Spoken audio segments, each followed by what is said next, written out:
All right. Rabbi Cole did the Mishnah on Kaf Hey Amid Bays, but he said that he did it very quickly, so I should repeat.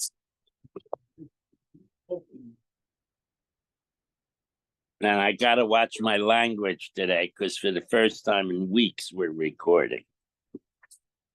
Okay, the Mishnah we're still dealing with Grumas, which, if you recall, the rabbis say is pater avalasser, that if you know you're going to do something that indirectly will cause damage, you can't do it, according to the Rabbanan. So in context, merachik es ha'ilon min habor esrim v'chomesh ama. You have to keep your tree at least 25 amas from someone else's well, because the roots will damage the well. V'charav uveshikma chamishim ama. Since carob trees and sycamore trees have more extensive roots, you have to move them away 50 amas. Bein ben lahatzad.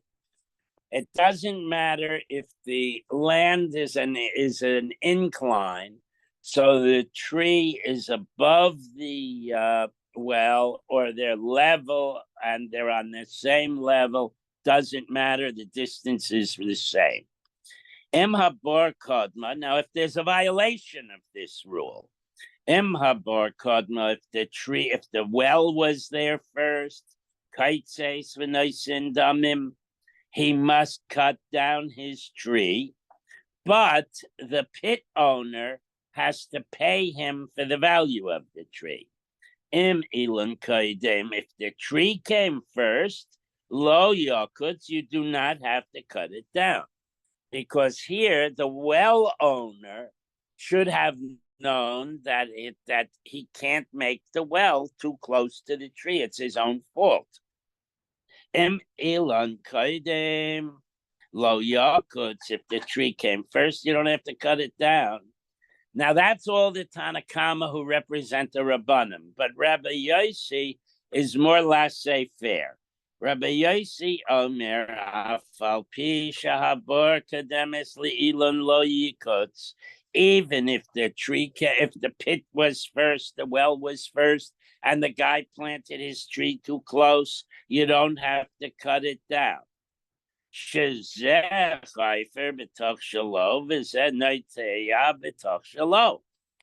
in Rabbi Yossi's opinion, I can do anything I want on my property up to the boundary line, and you can do anything you want on your property up to the boundary line. And since it's going to be a very long time before the tree affects the well, he does not believe that the groma is taken into account.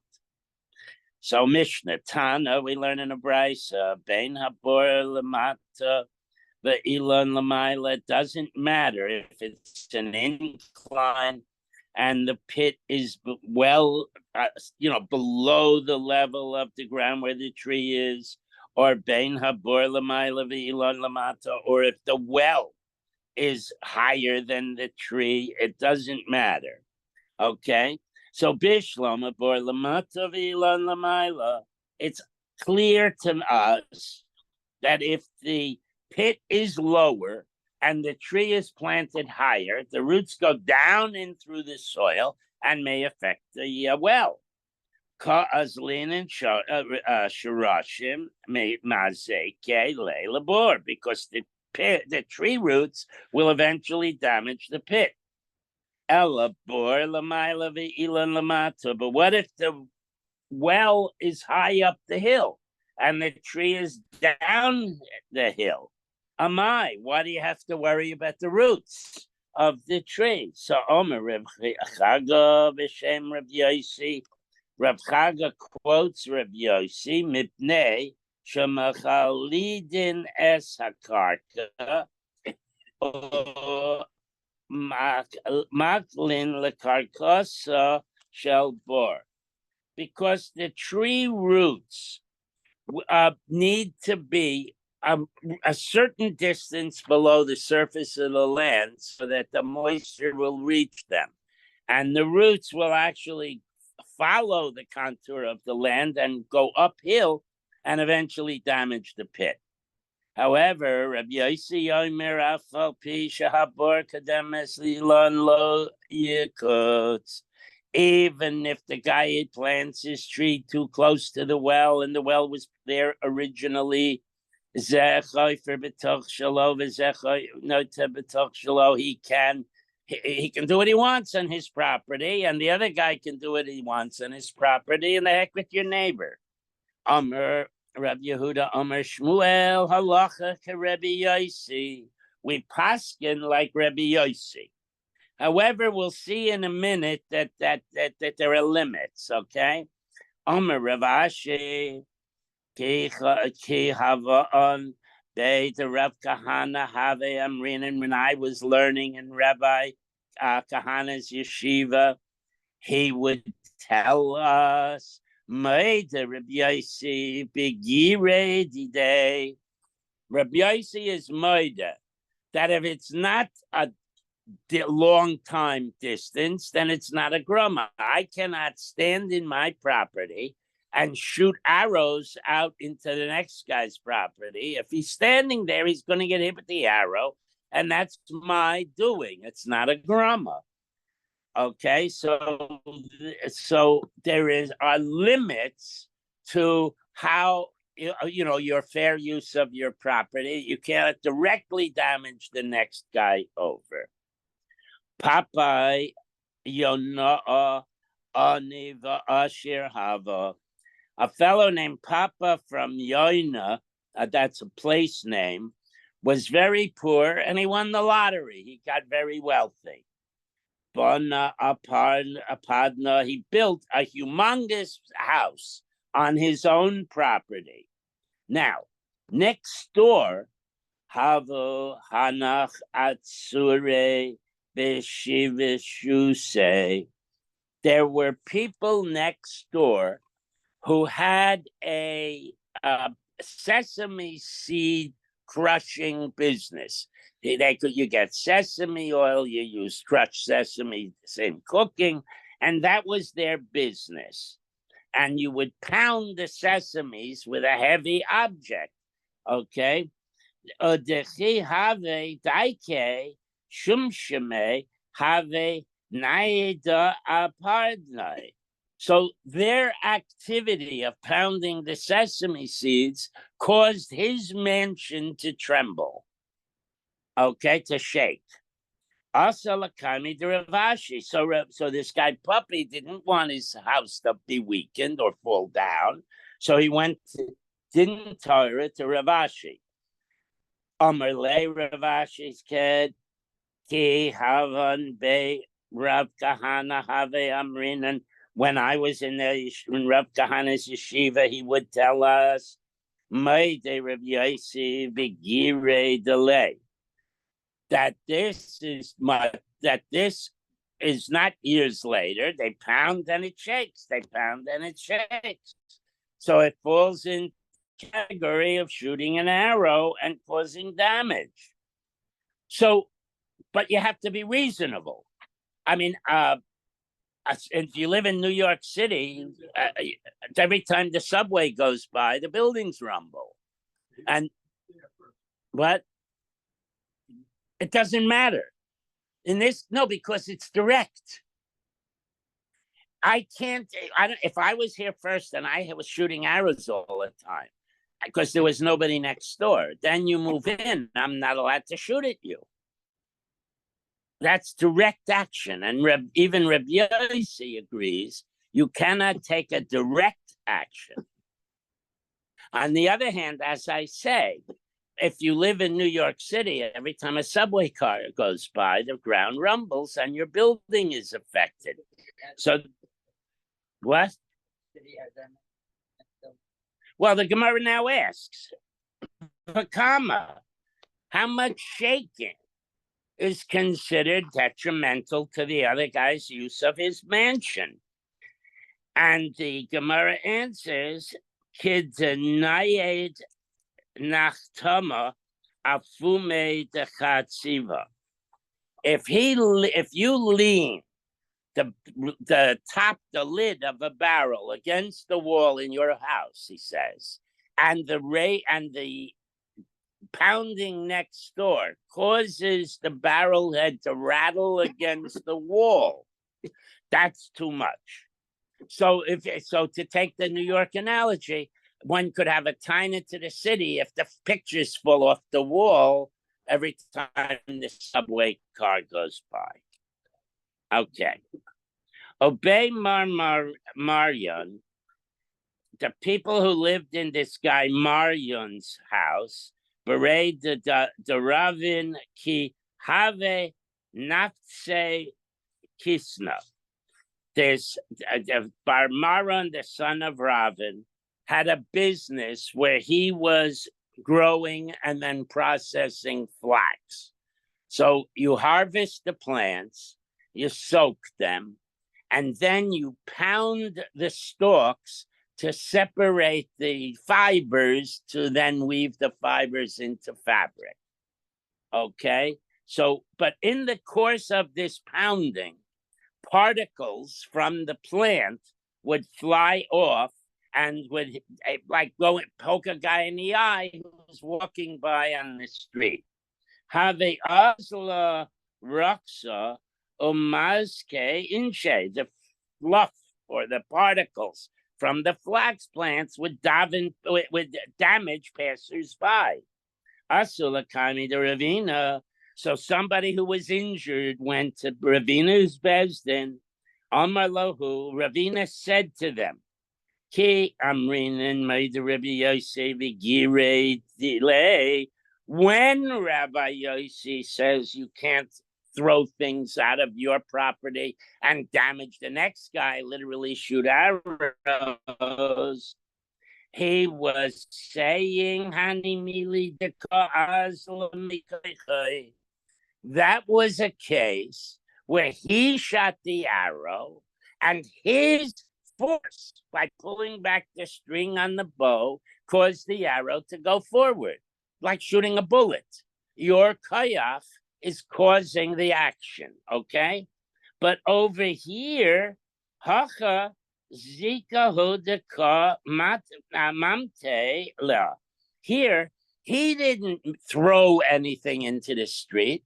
He was simply banging on the flax, and a breeze came by and carried the schmutz into the street. So that wasn't his doing.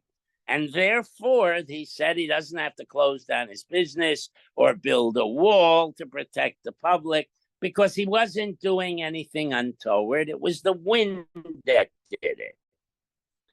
So we know that one of the avos malachos on Shabbos is winnowing. And what you do is you take the seed kernels with the chaff still attached, you throw them up in the air. You're allowed to throw something up in the air on your property if it doesn't move more than Dalet Amos into Rishus Harabim. Nevertheless, when the wind separates the seeds from the chaff, you're chayav and you get mizcha for that. So Mar Barashi, Maskifle Mar Ravashi, he challenges this, but the wind did it, ruling. Maishna Mizayre Ruach Misaito. What's the difference with this flax case and a win? Excuse me, and a win-win case on Shabbos? There, that the wind is doing it, and yet the guy is chayiv. So they took the okay. So his opinion, therefore, if he had been the Av Bezdin, would have been that the flax people either had to put up a barrier or relocate. Amru Hakami de Maremar. The same story was brought to Maremar. Amr Lahu, he said, that this is a similar story to winnowing on Shabbos, and that the wind helps. Therefore, he also posted that they would have to either build a wall or relocate. Ula Ravina. What was Ravina's rationale? He's the one who said you don't have to move. Maishna migat hayotze mitachas hapatrish vechazik. What is the difference between the case of the flax guys, who he paskin they can keep working, or the case of a blacksmith who has his anvil and his fire outside, and he's banging the metal that's the molten metal to flatten it, and sparks fly off from the hammer and start a fire next door, and the blacksmith has to pay. So that seems to be very closely to the case of the schmutz coming off from the flax plants. And there he's chayiv. So the answer is the chayiv l'shalom, he has to pay. Hasam nichale de lezel. The blacksmith is delighted when the sparks go away, because if they don't, they may catch his clothes and set him on fire. So he's happy with the sparks going a distance, and therefore he's chayiv. Whereas the flax guy, he has absolutely no interest in that chaff. He doesn't care where it goes. So hacha no with the flax case, he has no interest whatsoever in the schmutz. All right, next Mishnah. Lo yita adam ilon b'toch sadeh chaveiro. I can't plant a tree close to your wheat field. Ela imkan harchikin mimeno arba amos. I have to be 4 amos, that's like 7 feet, away from your wheat field.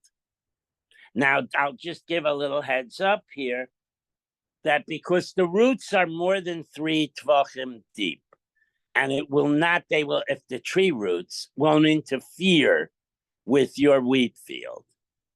However, you have to be 4 amas away so that you can turn your tractor or your wagon or your workers to work the tree without stepping onto your neighbor's property. Okay? Can I ask you a question? Sure. On the previous with the legend just before the Mishnah said 25 amas. That's because what was the final decision. No, that's the final decision was you can.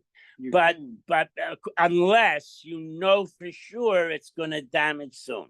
Okay. But the difference between the 25 and here is next in the 25 you had a water holding depression. It was a well or it was a cistern, and if the tree roots penetrate the wall of that, he'll lose his water.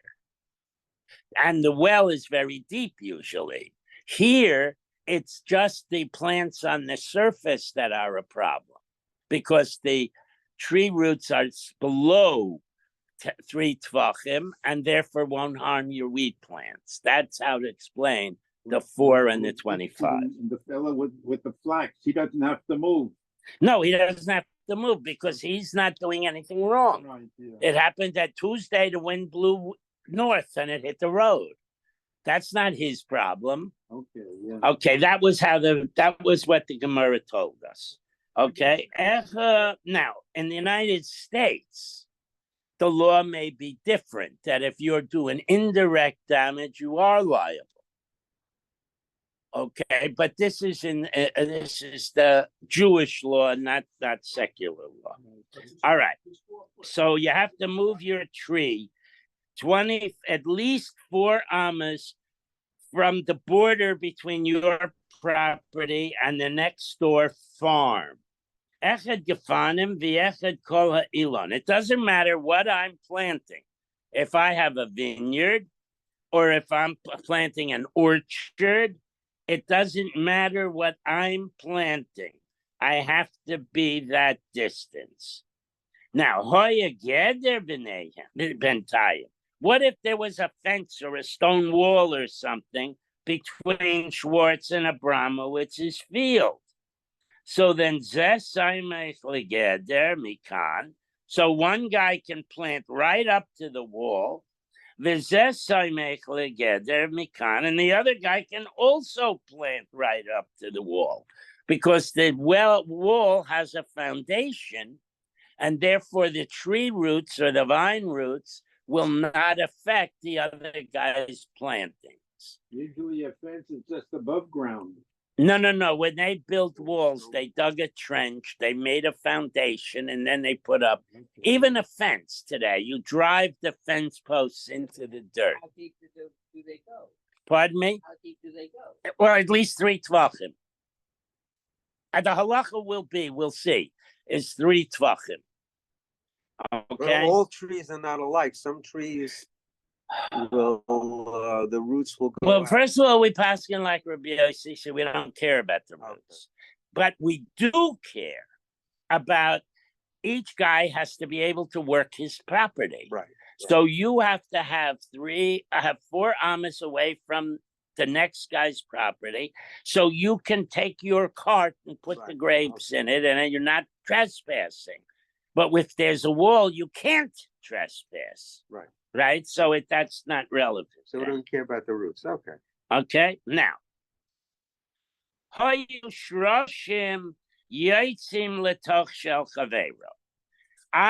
we just said I don't care about the roots. Yeah. So now the Mishnah is going to tell us what happens when your tree roots extend beyond your property line, and now they're under Schwartz's farm, right? So, the neighbor, the guy who's being impinged upon by your roots, he's allowed to dig down 3 tvachim, approximately a foot, and take away the roots. Okay? Because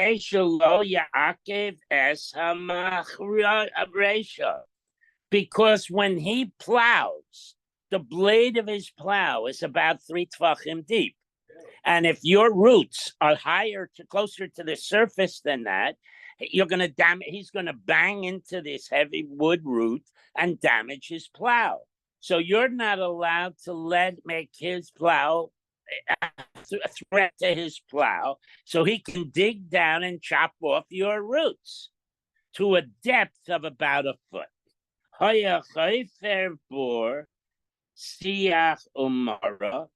Now, that's plowing, where the blade of the plow only goes down 3 tvachim.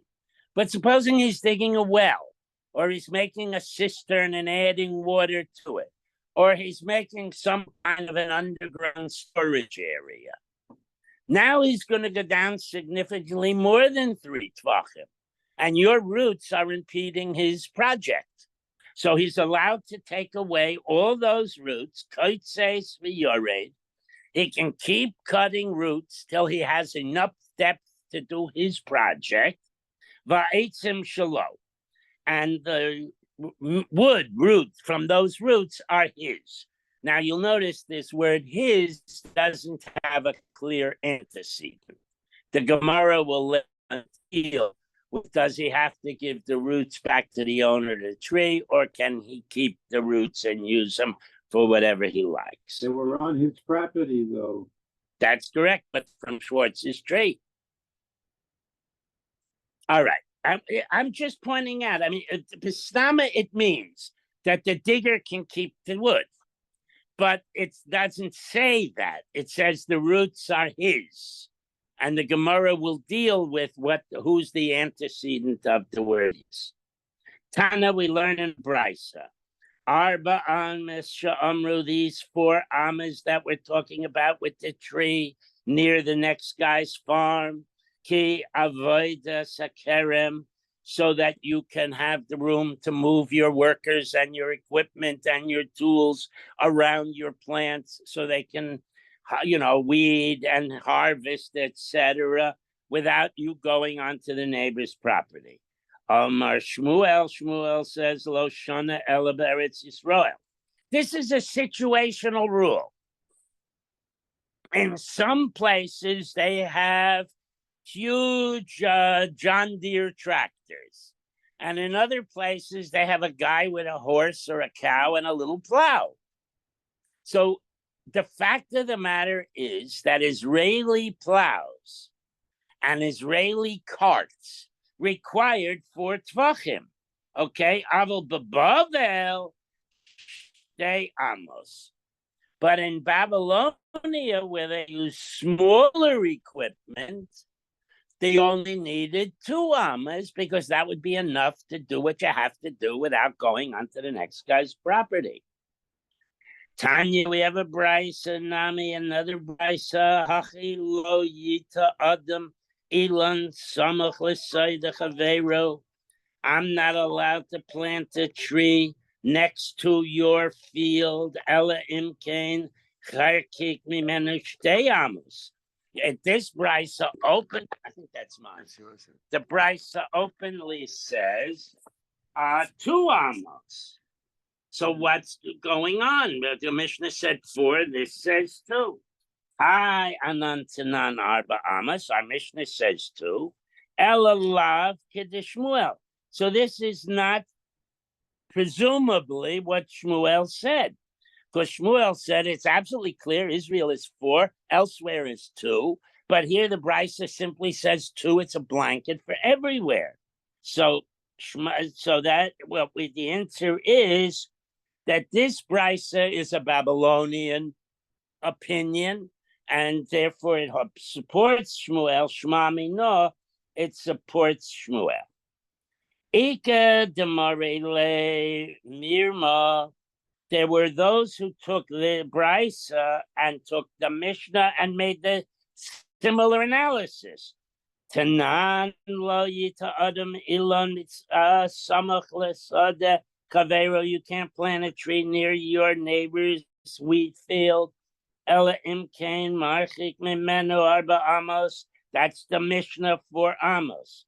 The Tanina shtei amos, and the Brisa says 2 amos. Amar Shmuel lokasha, not a problem. Kan bebavel, kan beretz Yisrael. So this is just another way of restating how you justified both the Brisa and the Mishnah, and it holds like Shmuel. Rava bar Rava Hanan, Havule Hana Dikle. A fellow named Rava, now we're going back to indirect damage.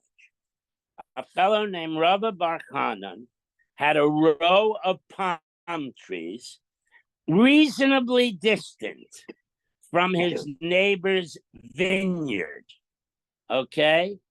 Amatra de Pardisa, the Rav Yosef, he was proximate, but within the appropriate distance from the neighbor's vineyard. Have asu tzipure da asve bedikle. And now ravens would come and land on the palm trees and sit there and look around for food. Okay? The nachte bepardesa umafsidele. And they would see these beautiful red grapes and dive down and eat the next door neighbor's grapes. So he went to Din Torah. Amalei Rav Yosef, the vineyard owner, said to the Bezdin, to Rav Hanan, Zilkutz, he said to his neighbor, Rav Hanan, cut down your trees because they're an attractive nuisance and the ravens are bothering, my grapes. He says, but I'm 4 amas away, like I'm supposed to be. So you have no complaint. Amalei, Rav Yosef says to him, Hani mili ilonos. When the Mishnah says 4 amas, he's talking if I have apple trees or orange trees or olive trees, but in my case, I have aval, legafanim, ba'ein tvei. But when you're talking about grapevines, where the red grapes are very attractive to the wild animals, you have to be a lot further. Okay, so Robin, this is back and forth in the Besdin. So ha'anan tanan echad gefanim v'echad kola ilan. So he shoots back, yeah, but the Mishnah says, I don't care if it's vineyard or I don't care if it's an orchard. All you need is 4 amas, and I did that. So Amarle Rav Yosef says, yeah, but you could read the words a little bit differently. Hani milai ilan le ilan gefanim le gefanim. When it says 4 amas, that means a tree has to be 4 amas from another tree, or a grapevine has to be 4 amas from another grapevine. Aval ilan gefanim ba'inin tvei. But because of the attractive nuisance issue, a grapevine and a tree have to be more than 4 amas apart. So Ula says, maybe you're right. Omalei anan lo kaitzno. I'm not going to cut them down. Now, here comes a new problem. You are not allowed to cut down a fruit tree. Now, that is not a blanket rule. You're not allowed to count down a fruit tree as long as it's still productive. If it's still producing, and the measure, I think, is a kav. But if you get 50 apples from the fruit tree, you can't cut it down. But if the tree is now old and you're only getting 2 or 3 apples, then you're allowed to cut it down so you can plant another tree that's more productive. That's part 1 of the rule. Part 2 of the rule is that's assuming the tree isn't bothering anybody. But if Reuven has a fruit tree and he's got fruit from it and it's not bothering him, so he has 100% benefit. But if the next door neighbor, he doesn't get any apples, and he does get the ravens to destroy his property. So so he says, Dikle de ta'in kava asar l'maktsure. You're not allowed to cut down a tree if it produces a minimum of a kava fruit. V'omer Rav Chanina, and then he said, Lo shechiv shlichas brei ella de cuts ta'en nasa below zimne. My son Shichas died. He actually got sick and died because he cut down a fig tree while it was still productive, literally before its time. Okay, so he says to him, but you're not restricted by that because you don't benefit from the fruit tree and you do get damage from it. So if you want, you can cut down my tree. So I'm not violating the law because you're allowed. So he acknowledged that even though he was a proper distance, he was creating problems for his neighbor, and he acted like a good neighbor and says, I can't take it because of halacha, but you can cut him down if you want. All right. So another such story. Okay. Rav Papa Havale Han Hudikle. Rav Papa had a bunch of palm trees. Amatzra de Rav Huna Beret de Rav Yeshua. And they were in a line along the border with his neighbor Rav Huna.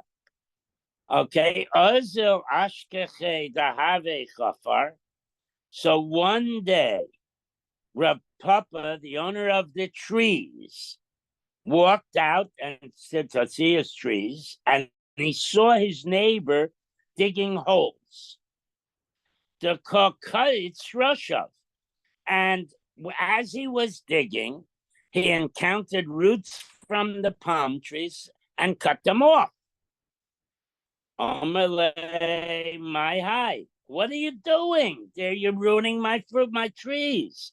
Omelay, Rav Huna said to him, Tanan, we have our Mishnah. Hayu shurashav yotzim litoch shel chavero. If the roots stick out into the next guy's property, ma'amik shlosha kadei shelo yakiv mechar sheyosha. He can cut them off so that he doesn't damage his plow. So where's the Rav Papa says back, Omerle, Hani Mile Shloisha. They say you can only cut them off down a total of 3 tvachim. Marka Hafitve, you're cutting them off much more low, much deeper than that. Omerle, so Rav Huna replies, Ana Boros Shichin Umaravos Koi Chafarna. I'm digging a well. I'm digging a cistern. I'm digging an underground storage vault. So I can go as deep as I have to. The Tanan, we have the Mishnah, Hayachofer Bor, Shiach Umara, Kaitses, V'yared, Eitzim Shalom. I can dig as deep as I have to. And the wood is his. So Amar Papa, he says, Amrele Kakulhe. He's talking now to his, in his own mind, I guess. I gave him all the potential halachic arguments why he has to leave my roots alone. V'lo yachelele, and I couldn't convince him. Okay? The Amre la ta'amar Reb Yehuda, until I told him something that Reb Yehuda said. And this is an interesting thing. We have to know, if you own property and people use your property as a shortcut, in other words, they beat a path through your property, you have a few days to put up a no trespassing sign. But once it's a known pathway, and the public uses it, you have granted the public by your inaction a right of way. Okay? Now, the maximum width of a right of way would be the dimensions of a Rishus Harabim, a road. You can't take the guy's 80 acres of the guy's property. You can only take the reasonable pathway. So that's defined as a Rishus Harabim. So Ad Amrei Lehada Omer Reb Yehuda, I told him over what Reb Yehuda said. Meitza Shahaziku Bo Rabim, a pathway that the public established by using it. The owner cannot kick the public out. He can't ruin their pathway. Okay? Labasar the Nafik Amar, but after Rav Papa walked away, Rav Huna said, Amai lo amrele, why didn't I just thought of something. I should have answered right. I can't do it because the tefillin is there. I should have answered him at Khan b'toch shesh esrei amma. That's 16 ammas. So you are entitled to 16 ammas from the trunk of the tree. Khan chutz l'shesh esrei amma. But when this guy digging the roots, they're significantly further and therefore don't qualify as the right to cut them down. So that's just a back and forth. What? Right. The maximum width of the path that the public can claim a right of way is the normal width of a road. I can't set up a road that's 1,000 ammas wide across your field. I can only do a normal road's width. Suppose you have a field. And I'll tell you, we had in Long Beach. You're allowed to have a path up to the width of a road. If the path wavers, the path wavers. It's whatever the people create by trampling there. We had a case in Long Beach where a guy had a corner property and the school bus was on the north-south street. So the kids coming from the west would trample on this guy's lawn to get to the bus stop. So he asked me, what could he do? I said, well, how long have they been doing it? He said, well, school started yesterday. I said, put a couple of big boulders there. So you impede the path. But that was because it was only a day old. If he had waited a couple of weeks and the path was established, then halachically he could do nothing about it. The people claimed the shortcut, and that's don't forget, people had miles and miles of wheat fields, and people had to get from here to there, so they had no other choice but to cut through somebody's wheat field. And the guy has to yield the right of way to the public. All right, new case. What? I can hear you. But you were saying to me now, it's a spare, to stop it right away. Public, you can't do the same. Correct. Once you establish a chazaka of a path, you are not allowed to impede it. That sentence here talks about the distance away. But it can't be too wide. It's the fourth time I've said it. I can't say it any clearer. You can have a little path that's an amma wide. I can't interfere. You could have a 10 amma path. I can't interfere. You have 100 amma path. I can put up a wall in the middle of it so that you can't take that much of my property. So they had to make a decision as what's the definition. And they defined it as the normal width of a road is the maximum that the public can take away from somebody. I can't explain it any clearer. All right, next case. Guy is digging a water storage facility, either a well or a cistern, etc. He's allowed to chop off his neighbor's roots that are impeding his well making. And the wood belongs to him. Boy, mine Yaakov Hayava, may Rav Chisda, he asks him a question. Eitzim shall me. What is the antecedent of that word his? Okay. Amarle Tanuha, we learned it elsewhere. Sharshe Elon Shel Hidyot Haboim B'Shel Hekdesh.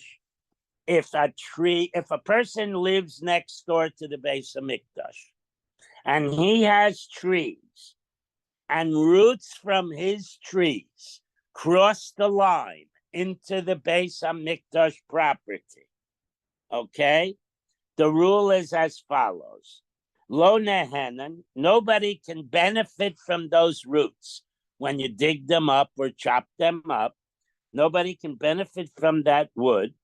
On the other hand, if somebody does take it illegally, lo moalin, it's not considered that he's confiscated Beis Hamikdash property, and he doesn't have to bring a korban asham. If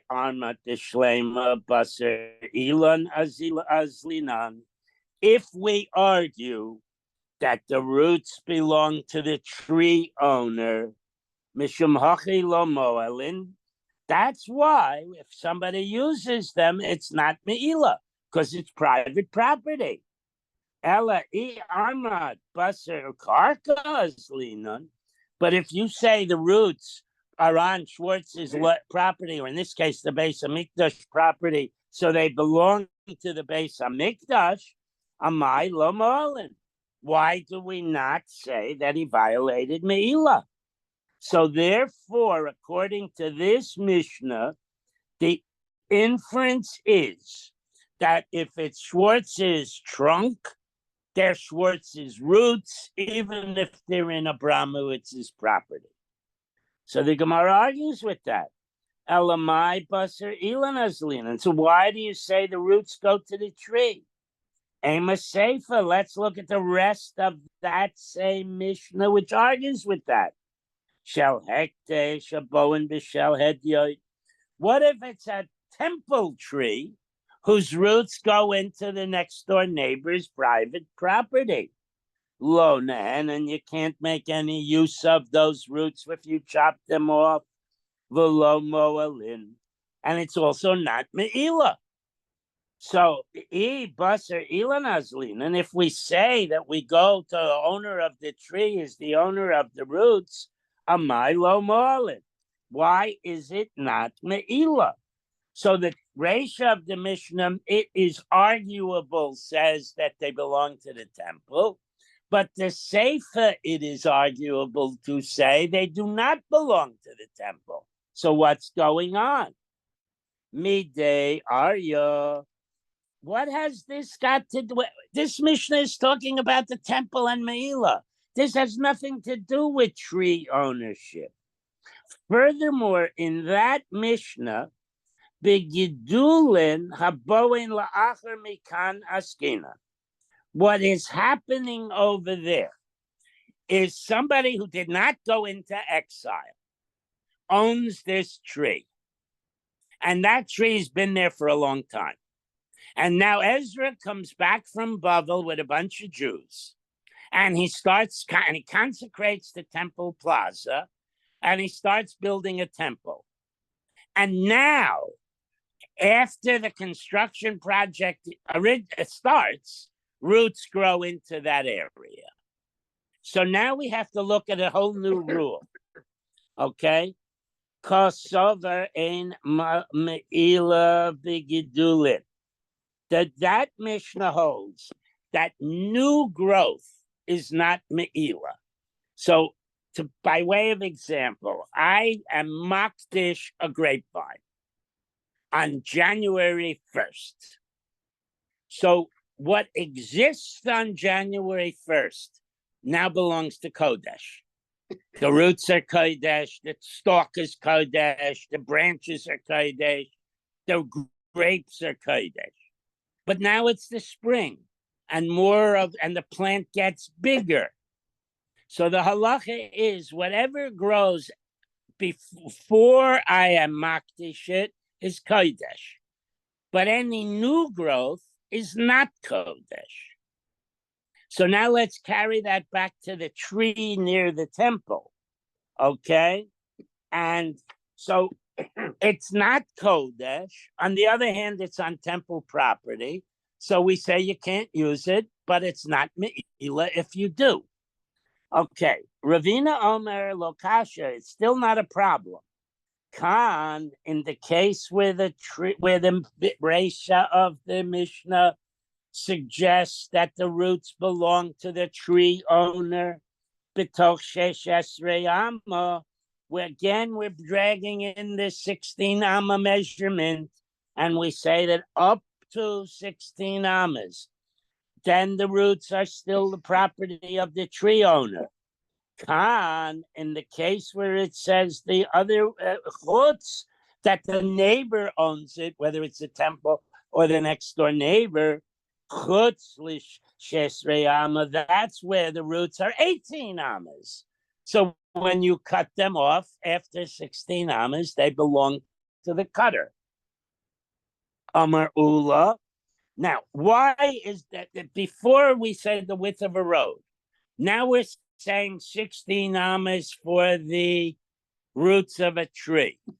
Where did this number come from? Is it arbitrary, the 16? So we're going to say it's not arbitrary. Omar Ula Ilan Hasamach Lameitzar B'toch Shesh Esri Amma. If a tree is planted near the border between two properties, less than 16, with less than 16 ammas, Gazlanhu, the owner of the tree, is a thief because roots are extending into his neighbor's property. It's less than 16 ammas.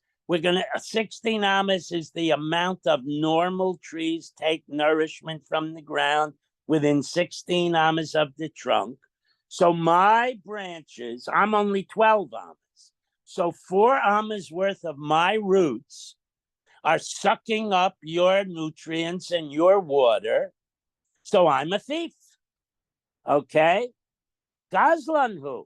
The ein mevi'in mimenu bechurim. And this is so genuine an act of thiefkeit that if that is an olive tree and the first fruits that I have in my olive orchard happen to be on that tree, I can't bring them to the temple on Shavuos for Bikurim.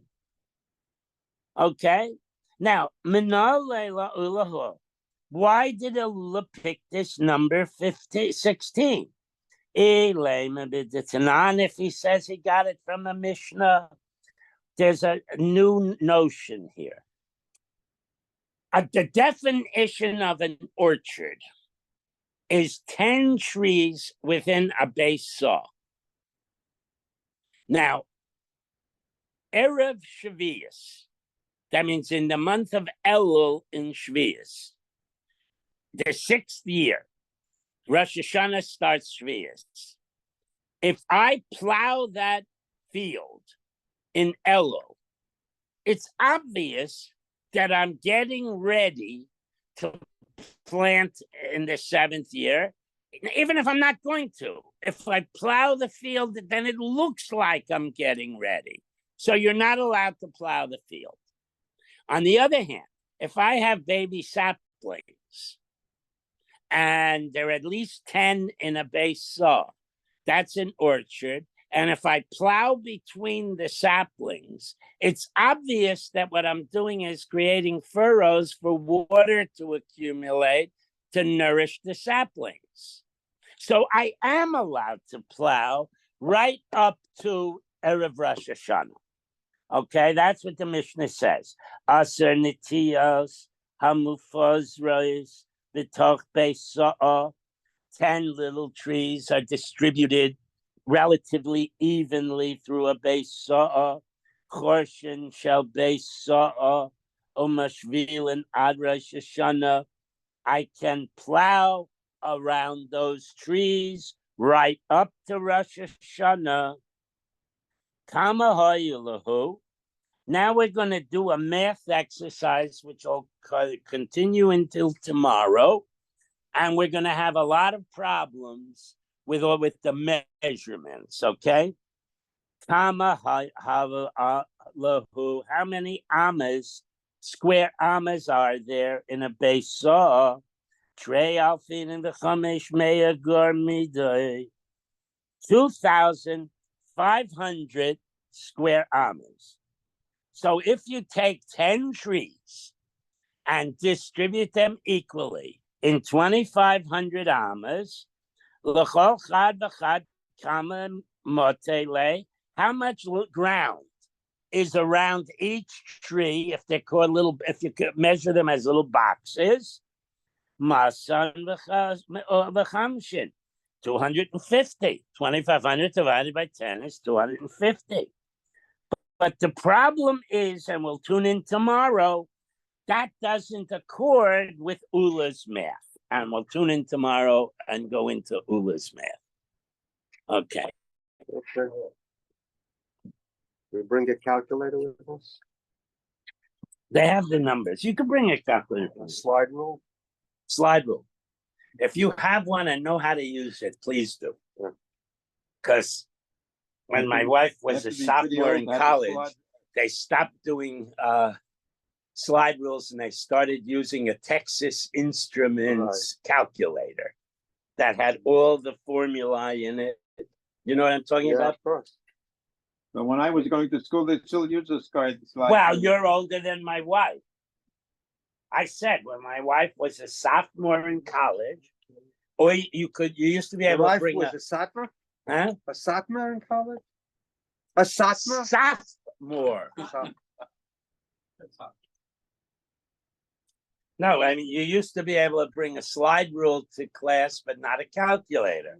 And in her sophomore year, they said you don't have to bring the slide rule anymore. You could bring the TI 1000, whatever it was called. What a TI $800.